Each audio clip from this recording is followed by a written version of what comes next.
જય અંબે વિદ્યાર્થી મિત્રો, આજે હું તમને હિસાબી પદ્ધતિના ફાયદા ચલાવીશ.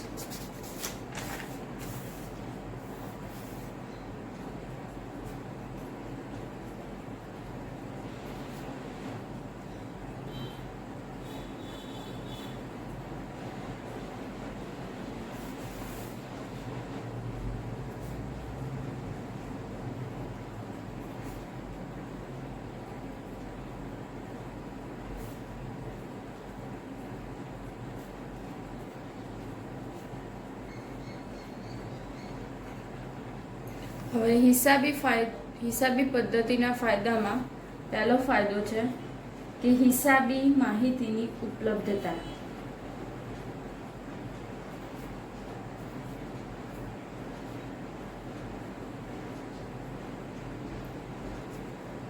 એમાં આવશે કે હિસાબો જે પણ આપણે તૈયાર કરશે તે કોણ તૈયાર કરશે? તો ધંધાનો માલિક. તો ધંધાના માલિક દ્વારા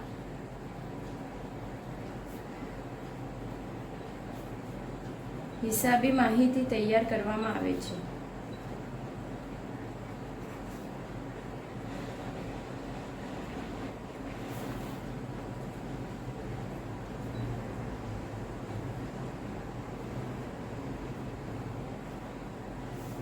આ માહિતી તૈયાર હોય તો માલિક જ્યારે જરૂર હોય ત્યારે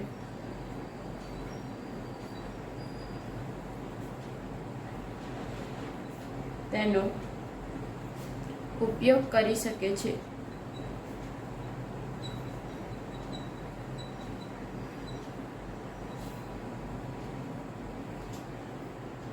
હવે શું કીધું? હિસાબી પદ્ધતિના ફાયદામાં પહેલું શું કીધું? હિસાબી માહિતીની ઉપલબ્ધતા. જો ધંધાનો માલિક હિસાબો તૈયાર કરશે નહીં તો કંઈ પણ ધંધાની શું પરિસ્થિતિ ચાલી રહી છે એ તેમને ખબર પડશે નહીં.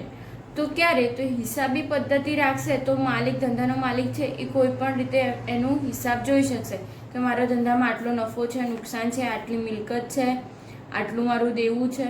તે બધું શેના દ્વારા એને જાણ થશે? હિસાબી માહિતી પરથી. સપોઝ એક ઉદાહરણ આપું કે ધારો કે કોઈ માલિક છે ધંધાનો, હવે એને બેંકમાંથી લોન લેવી છે. તો બેંકમાંથી લોન લેવી હોય તો એ બેંકમાં લોન આપણે શું કરવી હોય? હિસાબી માહિતી રજૂ કરવી પડે. તો ક્યારે રજૂ કરી શકશે? જ્યારે એને હિસાબી માહિતી રાખી હશે ત્યારે. સપોઝ હિસાબી માહિતી રાખી જ નહીં હોય તો ધંધાનો માલિક બેંકમાં એ માહિતી કેવી રીતે રજૂ કરી શકે? એટલા માટે હિસાબી માહિતી ખૂબ જ ઉપયોગી બને છે. એમાં બીજો આવે છે નફાકારકતા જાણવા. મેં તમને પહેલાં જ કીધું કે હિસાબી પદ્ધતિ પરથી આપણને ધંધામાં કેટલો નફો કે નુકસાન છે એ પણ જાણી શકાય છે.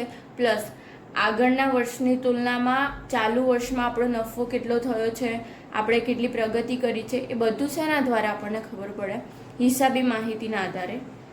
તો આમાં લખાય ધંધામાં કેટલો લાભ થયો છે કે કેટલું નુકસાન થયું છે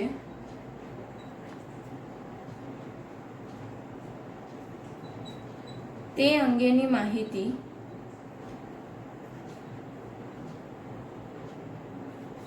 આ હિસાબી પદ્ધતિ દ્વારા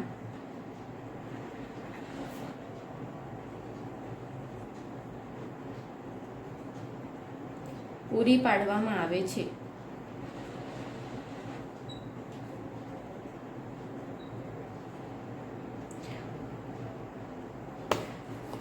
નફાકારકતા જાણવા માટે તો હિસાબી પદ્ધતિમાં હોય તો હિસાબી પદ્ધતિમાં આપણે જાણી શકીએ છીએ કે આપણના ધંધામાં કેટલો લાભ થયો અથવા કેટલું નુકસાન થયું. હવે હિસાબો તૈયાર કરીએ તો આપણે અલગ અલગ ખાતા બનાવીએ. વેપાર ખાતું છે, નફા નુકસાન ખાતું છે અને પાકું સરવૈયું.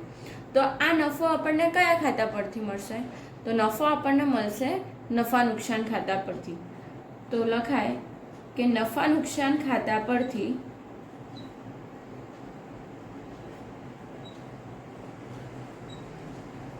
આ જાણકારી પ્રાપ્ત થાય છે. હવે ક્વેશ્ચન એ આવે કે નફા નુકસાન ખાતું એટલે શું? તો આપણા ધંધામાં કોઈ પણ ખર્ચ થયો હોય અથવા કોઈ પણ આવક થઈ હોય તો એ ખર્ચ અને આવક આપણે નફા નુકસાન ખાતામાં દર્શાવીએ છીએ, અને એનો જે પણ આપણને ડિફરન્સ મળે તો એ લાભ હશે અથવા નુકસાન, એટલે કે નફો હશે અથવા ખોટ હશે. તો એ શેના પરથી આપણને ખબર પડશે? તો હિસાબી માહિતી રાખી હશે ત્યારે. તો હિસાબી માહિતી રાખવા માટે આપણે શું તૈયાર કરવું પડે? તો એકાકી વેપારી પેઢી માટે વેપાર ખાતું, નફા નુકસાન ખાતું અને પાકું સરવૈયું. તો નફા નુકસાન કયા ખાતા પરથી મળશે આપણને? નફા નુકસાન ખાતા પરથી. ખબર પડી? હવે આગળ આર્થિક સ્થિતિ જાણવા.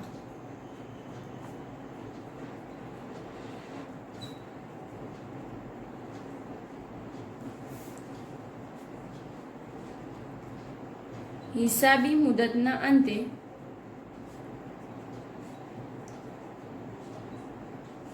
ધંધાની જવાબદારીઓનું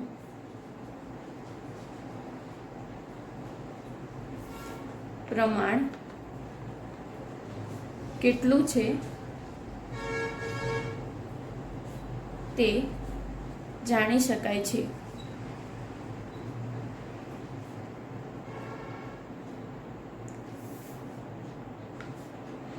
જો ધંધાની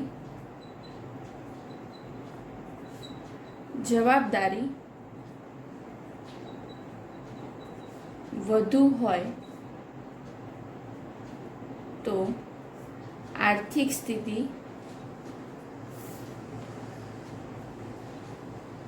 નબળી ગણાય.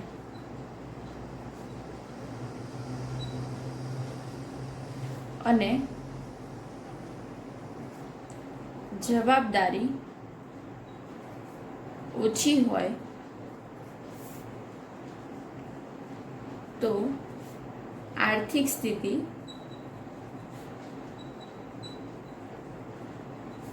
સારી ગણાય.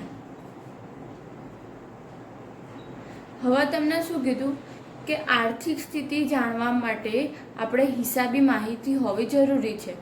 આપણને ધંધામાં શું ચાલી રહ્યું છે, કેટલી આપણું દેવું છે, કેટલી મિલકતો આપણી પડી છે, તો એ બધું શેના પરથી ખબર પડશે?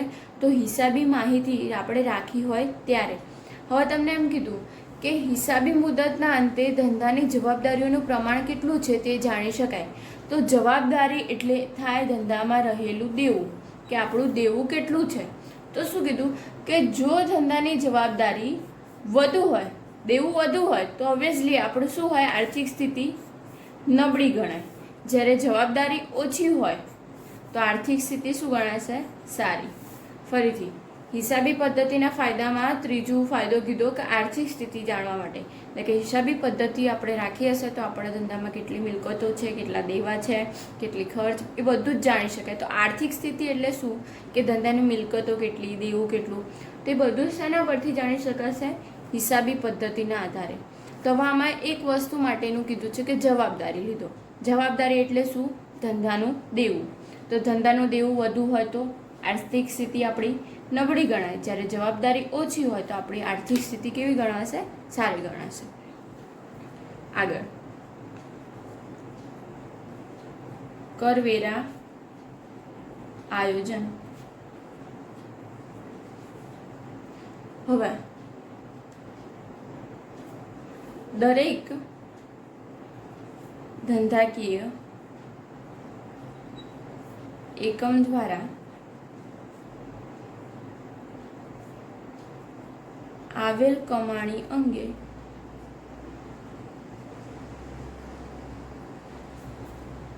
જુદા જુદા કરવેરાની ચૂકવણી કરવાની હોય છે.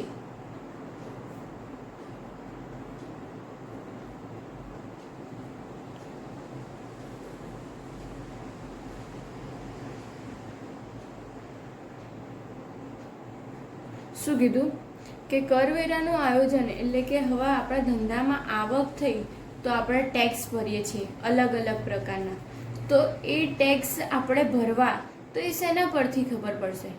તો આપણા ધંધાના દરેક જુદા જુદા કરવેરા આપણા ચૂકવવાના હોય છે.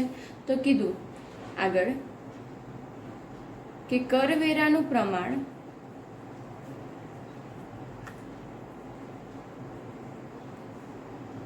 ધંધાના વ્યવહારોને આધારે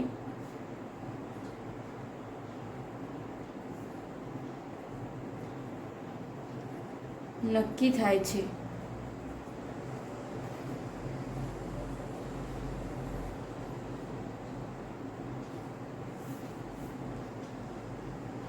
આ માહિતીને આધારે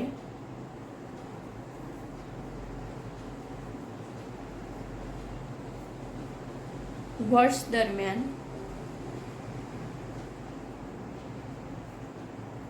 ચૂકવવા પાત્ર વેરાઓ અંગે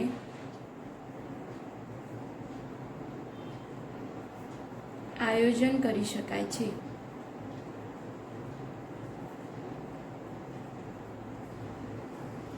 શું કીધું કે હિસાબી માહિતી આપણે ધંધામાં રાખીએ તો કરવેરાનું આયોજન કરવું હોય તો તે પણ હિસાબી માહિતી પણ ઉપયોગી બને છે. તો કઈ રીતે?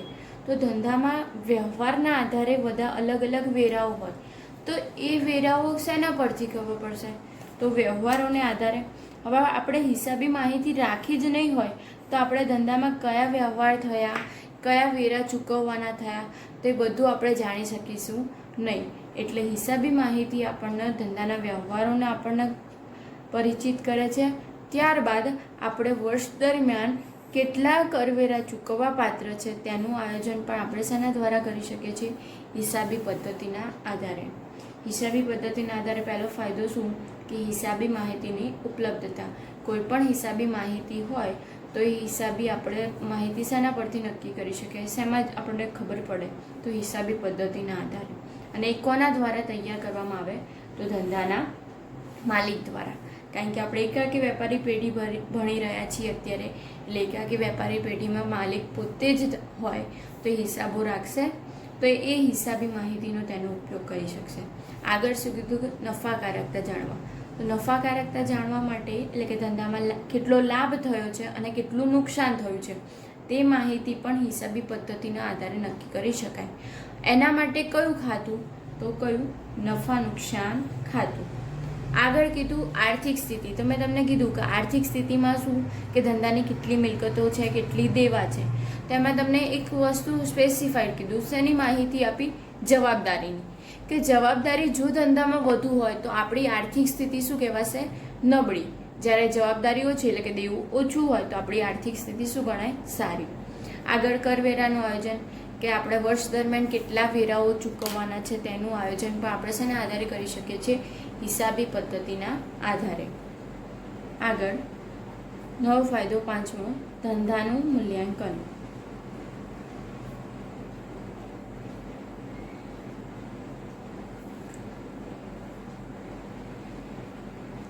વ્યવહારોમાં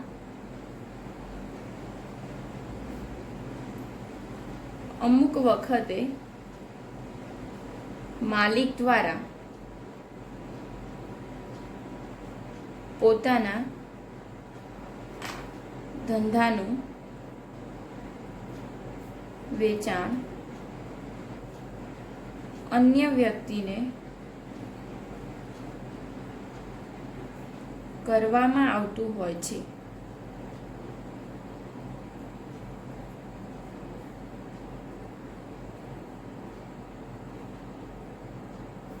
આ સંજોગોમાં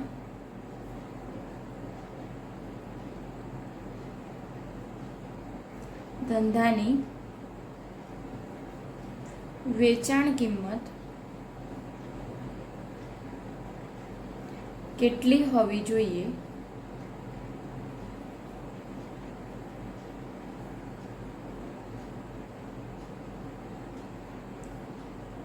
આ વેચાણ કિંમત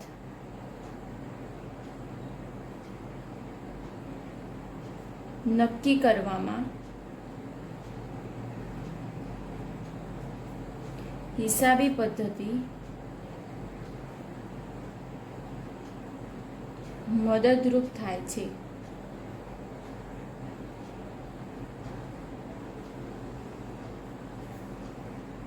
શું કીધું કે ધંધાનું મૂલ્યાંકન, એમાં એવું કીધું કે આપણે જો કોઈ ધંધાનો માલિક હોય એને પોતાનો ધંધો એ જ ધારો કે ક્લાસીસ હોય તો એ ક્લાસીસ વસ્તુ છે, તો એ ક્લાસીસ અન્ય કોઈ વ્યક્તિને આપે છે, તો એ ક્લાસીસમાં ધંધાનો નફો કેટલો છે, કેટલું નુકસાન છે, એ બધું જ નક્કી કર્યા પછી ધંધાનું મૂલ્યાંકન નક્કી થાય છે. તો શું કીધું કે ધંધાનું વેચાણ કરવું હોય અને અન્ય કોઈ વ્યક્તિને આપવું હોય, મીન્સ કે અન્ય વ્યક્તિને વેચાણ થાય તો ધંધાની વેચાણ કિંમત કેટલી હોવી જોઈએ, તો એના માટે હિસાબી પદ્ધતિ ઉપયોગી થાય. કઈ રીતે? તો ધંધો કેટલો નફાકારક છે,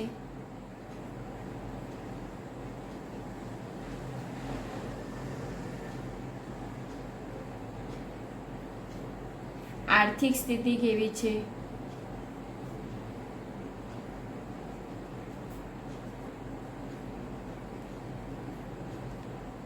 તે અંગેની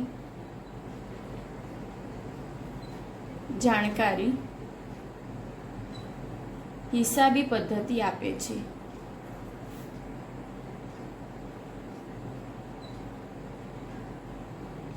શું કીધું કે કોઈ પણ ધંધો વેચવો હોય તો તેના માટે હિસાબી પદ્ધતિ કે વેચાણ કિંમત કેટલી નક્કી કરવી એ માટે ઉપયોગી બને. તો તમારે આગળ આવી ગયું એ જ રીતે કે નફાકારકતા જાણવા, આર્થિક સ્થિતિ જાણવા માટે હિસાબી પદ્ધતિ ઉપયોગી બને છે. તો તેના આધારે આપણે ધંધાની વેચાણ કિંમત પણ નક્કી કરી શકાય કે ધંધાનો કેટલો નફો છે, આર્થિક સ્થિતિ એટલે મેં તમને કીધું કે ધંધામાં કેટલી મિલકતો છે, કેટલા દેવા છે, તો તે અનામત, મૂડી, તે બધું જ શાના આધારે આપણને ખબર પડે? આર્થિક સ્થિતિના આધારે. ખબર પડી? આગળ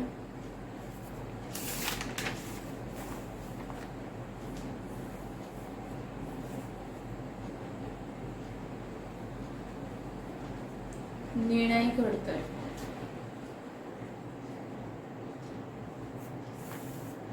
ધંધાના જુદા જુદા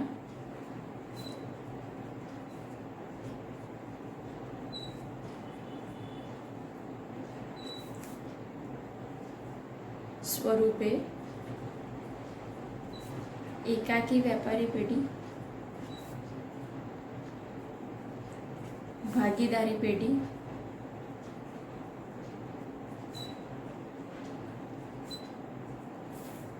કંપની દ્વારા પોતાના હિસાબો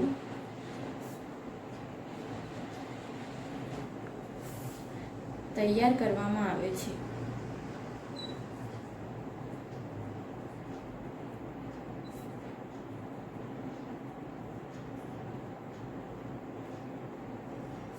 ખાસ કરીને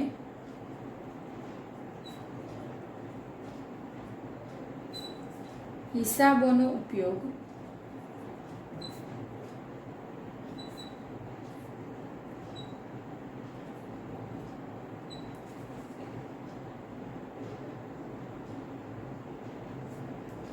પક્ષકારો માટે ઉપયોગી છે.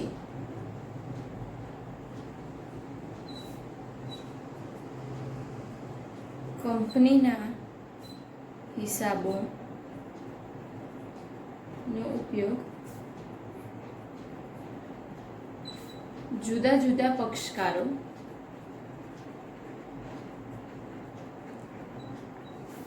જેવા કે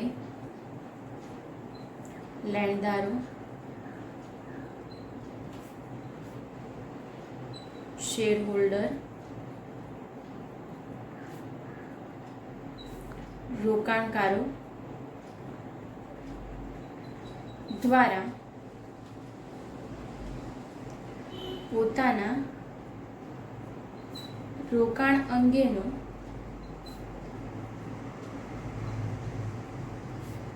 નિર્ણય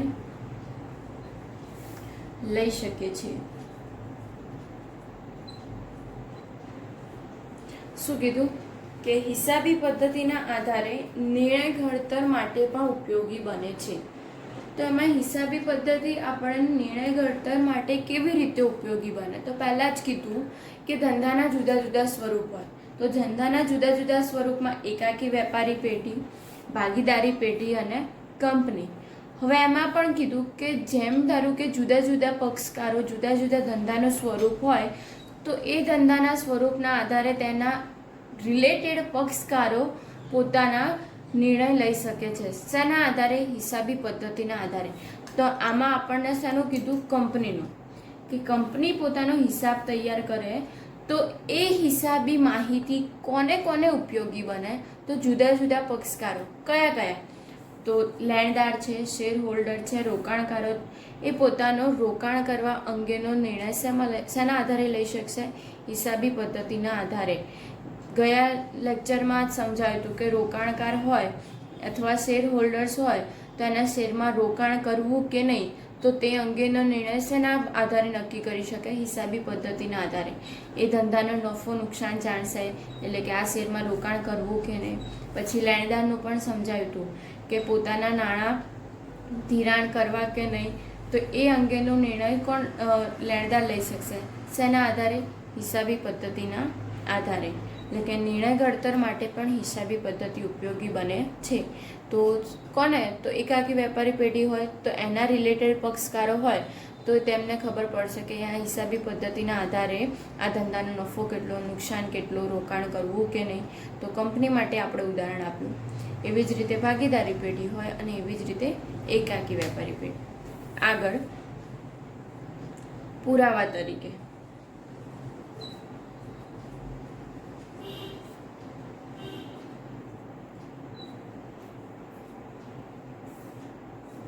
હિસાબોની રચના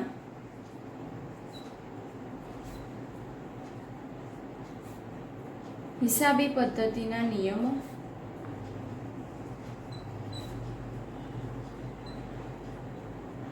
અને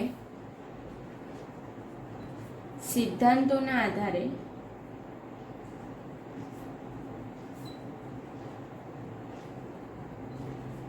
થાય છે. તેથી આ રીતે તૈયાર થયેલ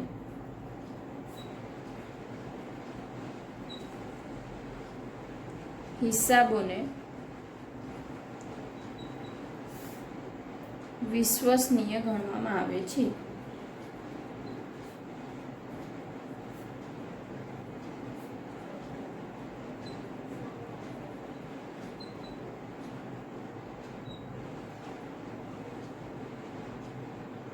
શું કીધું? કે હિસાબી માહિતી અથવા હિસાબી પદ્ધતિ પુરાવા તરીકે ઉપયોગી છે. તો ધંધામાં મેં તમને આગળ પણ સમજાવ્યું કે કોઈ પણ ધંધાનો માલિક હોય તો એ ધંધાના માલિકને કોઈ પણ બેંક લોન લેવી હોય, કંઈ પણ લેવું હોય તો એ શું કરશે? હિસાબી પદ્ધતિ રજૂ કરી શકશે. તો બેંક કેવી રીતે વિશ્વાસ કરી શકશે કે એ હિસાબી પદ્ધતિ સાચી છે કે ખોટી? તો તમને કીધું કે હિસાબી પદ્ધતિ ચોક્કસ નિયમો અને સિદ્ધાંતોના આધારે તૈયાર થાય. તો એ સિદ્ધાંતોના આધારે આપણે તૈયાર કરીશું તો આપણે હિસાબી પદ્ધતિ કોઈ પ્રૂફ, કોઈ ડોક્યુમેન્ટ્સ તરીકે પણ આપણને ઉપયોગી બને છે. એટલા માટે હિસાબી પદ્ધતિ આપણે શું ગણીએ છીએ? વિશ્વસનીય. ખબર પડી?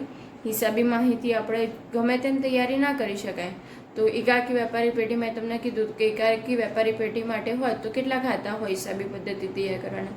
તો વેપાર ખાતું, નફા નુકસાન ખાતું, પાકું સરવૈયું. હવે એના નિયમો, સિદ્ધાંતો પણ કેવા હોય? કોઈ ચોક્કસ હોય. એ નિયમો આધારે જ આપણે ખર્ચને શું કરી શકીએ? ઉધાર કરી શકીએ. આવકને શું કરી શકીએ? જમા કરી શકીએ. કયા ખર્ચા કયા ખાતામાં નાખવા, કઈ મિલકતો શેમાં મૂકવી, તો એ બધા જ ચોક્કસ નિયમો હોય અને તેના આધારે જ ધંધાનો આપણે નફો નુકસાન, ધંધાની આર્થિક સ્થિતિ જાણી શકીએ છીએ.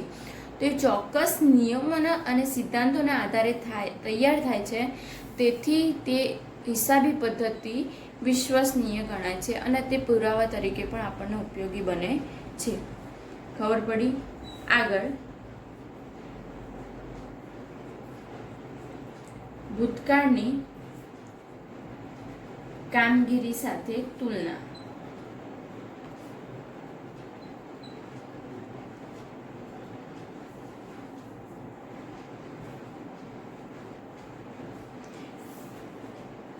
હિસાબી પદ્ધતિના આધારે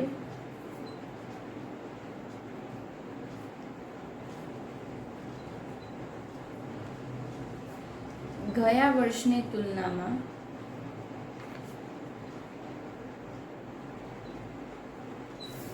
ચાલુ વર્ષમાં કયા ફેરફારો થયા છે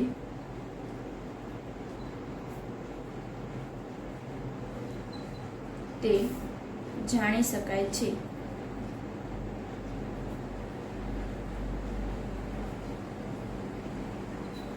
શું કીધું કે ભૂતકાળની કામગીરી સાથે તુલના.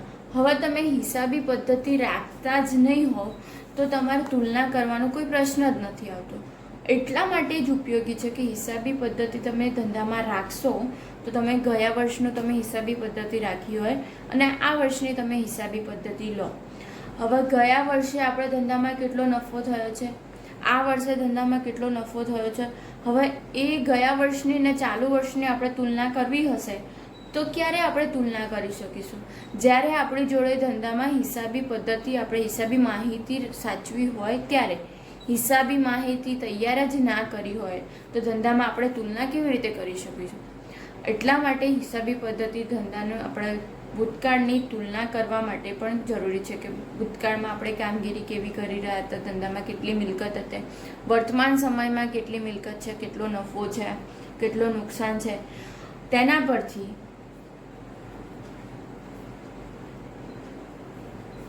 ભવિષ્યમાં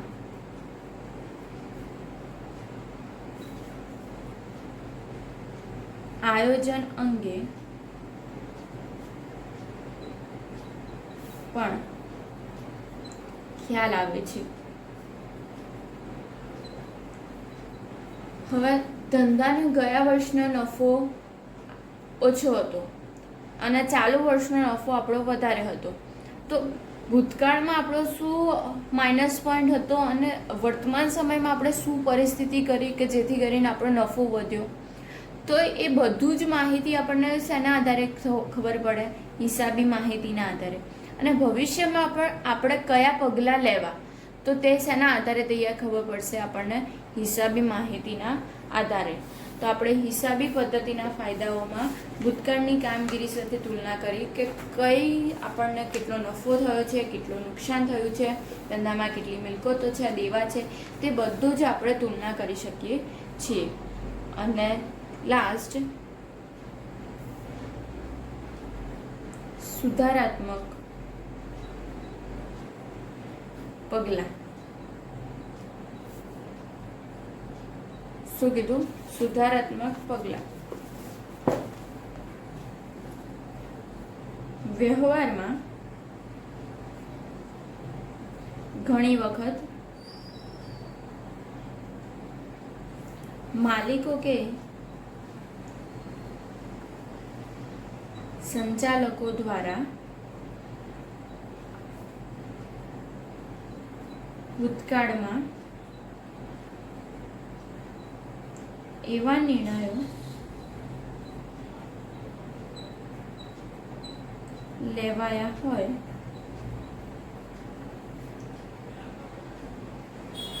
જેના કારણે નુકસાન થયું હોય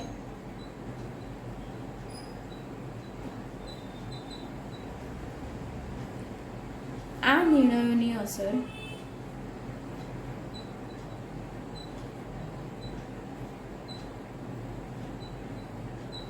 હિસાબોમાં પ્રતિબિંબિત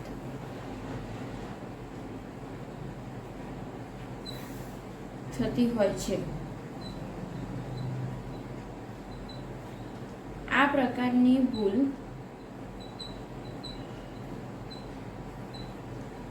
ફરીથી ન થાય તે કાળજી રાખવામાં આવે છે.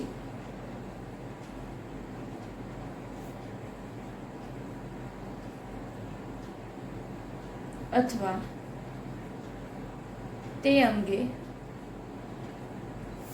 સુધારાત્મક પગલાં લેવામાં આવે છે. શું કીધું? હિસાબી પદ્ધતિના આધારે આપણે કોઈ પણ વ્યવહાર થયો હોય જેના કારણે આપણને ધંધામાં ખૂબ જ નુકસાન થયું હોય તો એ ધંધાને આપણે ઘણી વખત શું કરે છે, અસર કરે છે. હવે એ જે આપણને ભૂલ થઈ હોય એ આપણને ધંધામાં ખબર પડી ગઈ હશે તો એ ભૂલ શું ફરીથી આપણે રિપીટ કરવાના? ના.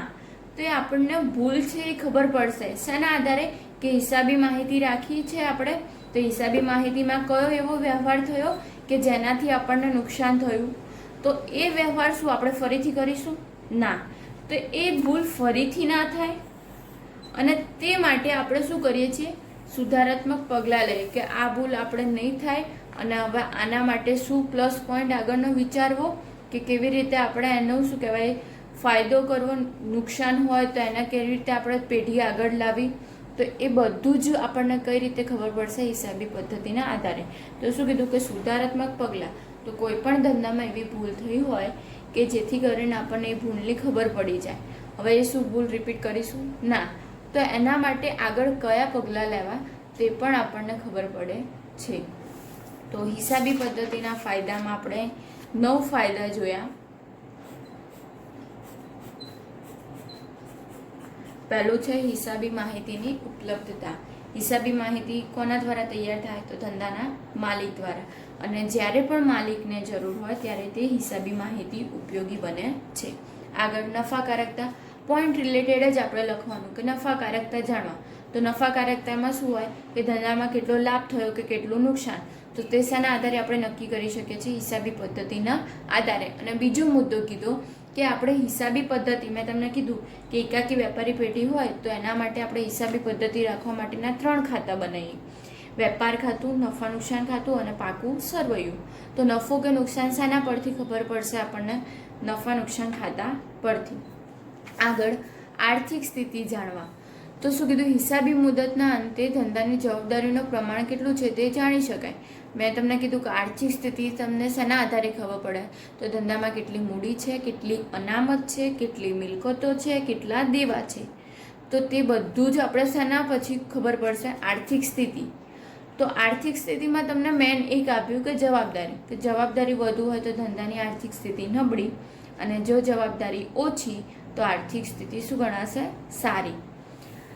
તમને ક્વેશ્ચન 1 માર્કમાં પૂછાય છે કે ધંધાની આર્થિક સ્થિતિ કયા ખાતા પરથી અથવા શેના પરથી જાણી શકાય? તો પાકા સરવૈયા પરથી.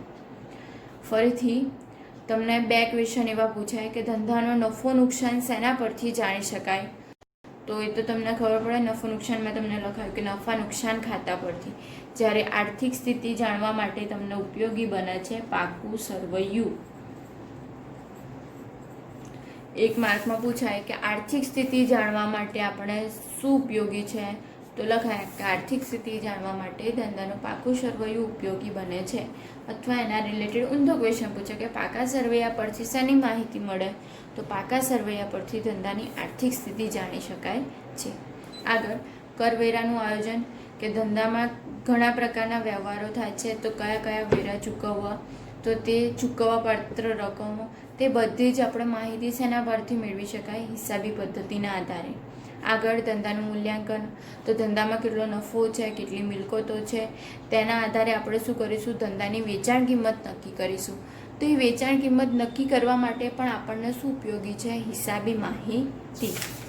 આગળ નિર્ણય ઘડતર, તો આમાં તમને એવું લખ્યું હતું કે ધંધામાં પક્ષકારો કેવા? જુદા જુદા. એકાકી વેપારી, ભાગીદારી પેઢી અને કંપની. તો આમાં તમને સ્પેસિફાઈડ કોનું ઉદાહરણ આપ્યું? કંપનીનું.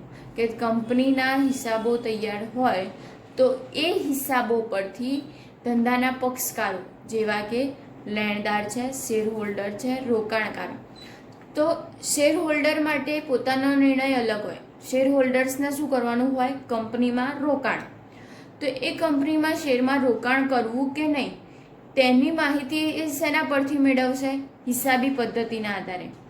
હવે રોકાણકારો, તો કંપનીમાં રોકાણ કરવું કે નહીં તેની માહિતી કોના પરથી ખબર પડશે? હિસાબી પદ્ધતિના આધારે.